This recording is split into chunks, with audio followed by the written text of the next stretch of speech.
រុក្ខជាតិនេះត្រូវបានគេឲ្យរហស្សនាមថាគឺជាមាសពណ៌ក្រហម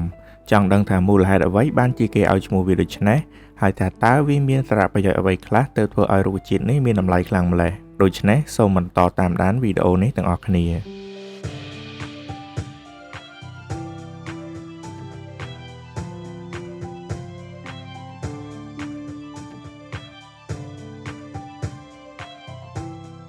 នេះគឺជា saffron ដែលគេជឿថាមានដើមកំណើតពីប្រទេសក្រិកហើយសប្តាហ៍ថ្ងៃវាត្រូវបានដាំដុះនៅក្នុងប្រទេសអេរ៉ង់ម៉ារ៉ុកអេស្ប៉ាញអ៊ីតាលីហូឡង់និងអាហ្វហ្គានីស្ថានជាដើមហើយមួយចំនួនទៀតក៏មានដាំដុះនៅក្នុងសហរដ្ឋអាមេរិកផងដែរ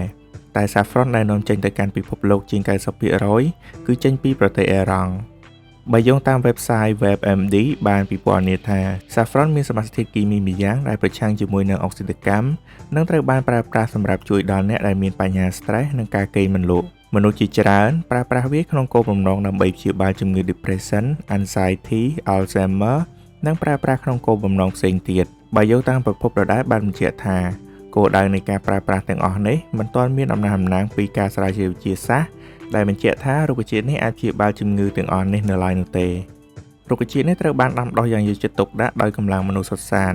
និងពឹងពាក់ខ្ពស់ទៅលើអំណោយផលពីធម្មជាតិនៅក្នុងនោះរួមមានកត្តាអាកាសធាតុនិងគុណភាពដីផងដែរ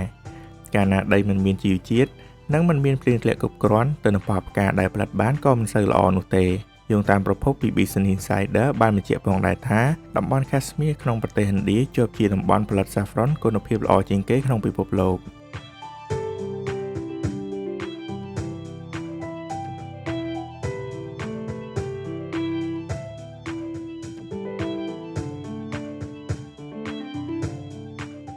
ដើម្បីរក្សាគុណភាពផ្កាអ្នកប្រមូលផលត្រូវងើបតាំងពីព្រឹកព្រលឹមដើម្បីធ្វើការប្រមូលផលផ្កាយ៉ាងញាប់ដៃញាប់ជើងព្រោះផ្កានេះរីកឡើងក្នុងរយៈពេលត្រឹមតែ1ទៅ2សប្តាហ៍ប៉ុណ្ណោះក្នុងផ្កា saffron មួយទងមាននៅកេសរផ្កាចំនួន3ទងដើម្បីទទួលបានកេសរផ្កា saffron 1គីឡូក្រាមគេត្រូវការកេសរផ្កាប្រហែល40,000ទងហើយបើគិតជាចំនួនផ្កាប្រហែល15,000ផ្កា saffron កម្រិតលេខ1ឬ saffron grade A ត្រូវតែជាកេសរដែលមានពណ៌ក្រហមសុទ្ធសាធដូច្នេះក្នុងកេសរផ្កាមួយទងគេត្រូវកាត់កេសរផ្កាចេញជាពីរផ្នែកព្រោះក្នុងកេសរផ្កាមួយទងមានពីរពណ៌គឺពណ៌លឿងនិងពណ៌ក្រហមនៅផ្នែកខាងចុងកេសរហើយផ្នែកខាងចុងពណ៌ក្រហមនេះហើយដែលគេសន្មតថាជា saffron លេខ1ចាប់តាំងពីការដាំដុះរហូតប្រមូលផលគឺត្រូវប្រើប្រាស់កម្លាំងមនុស្សសុទ្ធសាធរួមផ្សំជាមួយទិន្នផលដែលទទួលបានមានកម្រិតជាមូលហេតុដែលធ្វើឲ្យរុក្ខជាតិនេះមានតម្លៃថ្លៃយោងតាមប្រភពដដែលបានបញ្ជាក់ថា saffron 1គីឡូក្រាមមានតម្លៃជាង$10,000